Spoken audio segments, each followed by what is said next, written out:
মানে কিভাবে ঘটলো আপনারা কি দেখেছেন সরাসরি? ক্রাশ করছে, প্লেনটা ক্রাশ করে সামনে পড়ছে, সামনে পড়ার পর এটা বিল্ডিং এর ভেতরে ঢুকে গেছে।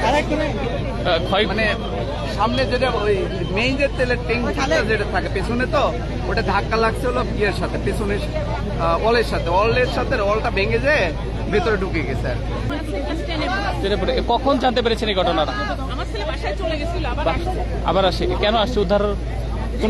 উদ্ধারের কাজে সহায়তা করতে কিনা?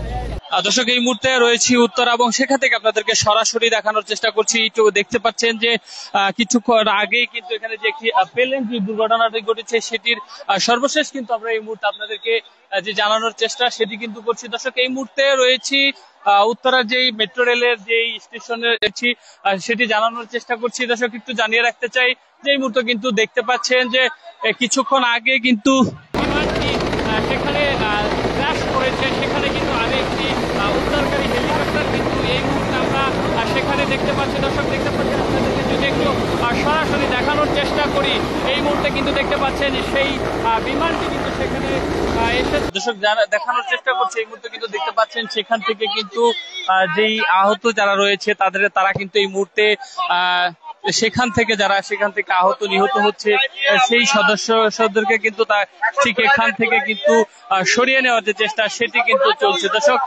সরাসরি এই মুহূর্তে আপনাদেরকে দেখানোর চেষ্টা করছি উত্তরা দিয়াবাড়ি থেকে। কিন্তু সরাসরি যদি আমরা একটু দেখানোর চেষ্টা করি, এই মুহূর্তে কিন্তু দেখতে পাচ্ছেন সেখানে কিন্তু যেই